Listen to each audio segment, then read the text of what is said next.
Kamala Harris's extreme pro-abortion stance is morally indefensible.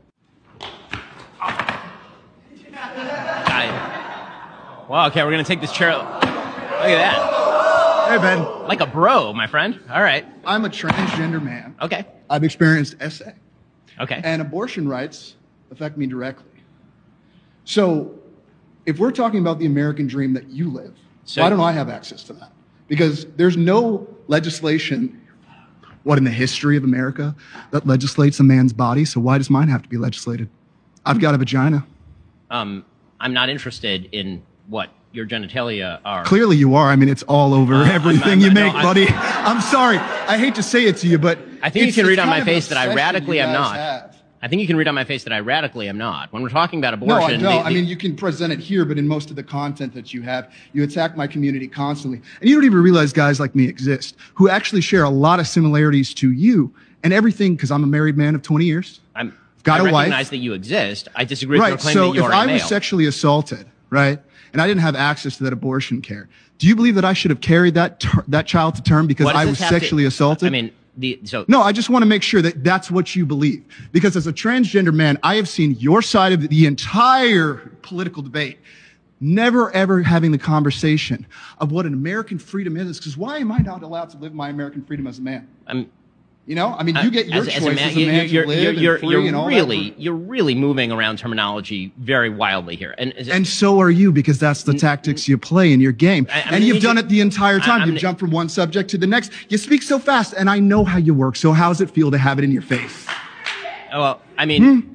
Because I'm sick and tired of the shit that you have put against my community, especially black trans women.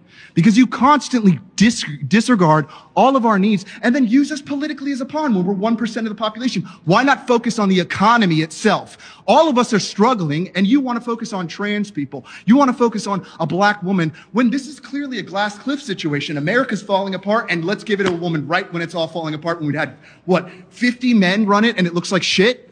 Look at where we're at. Truly, where do you think that we're heading? I mean, it's so funny to watch white supremacy just fall apart the way that it is, and you ride so hard. Because guess what? In other countries around the world, women are not having children. And why is it? Because of the patriarchy and all the violence that men perpetuate, and all of this idea that abortion is somehow going to solve it all by forcing women to have abortion instead of focusing on the real problems that we're facing in our society. We're just going to completely ignore that, and we're just going to go, you know what? The line item is, let's make women have babies so that we can continue this capitalistic society that we have. Why are we doing that? What? I mean, why? Because you want to push white supremacy and because you want to make your check? It does great for you? Meanwhile, people like me have to live with the consequences of all of your rhetoric that you put on a daily basis. And including my entire community. And the intersectionalities of black women, men that experience SA, trans people, everyone that comes in. And I'm so sick of the idea that you can come in with this bravado, that you're this big guy that knows things because you can talk fast, you have statistics. But really, what does it really matter at the end of the day if you are harming the entire American... This guy's been accused of rape. Trump. In, court documents, and you're backing the guy. You have children. How could you do that to your own... Don't you have a daughter? What is wrong with you, dude? I've never seen such a party just completely the American idea, what we believe in as a country, is not what you're perpetuating. It's diversity. It's giving you tired, hungry, and poor. The Google phone you have in your pocket is because of all of the diversity we've had. Pause. Pleasure to meet you.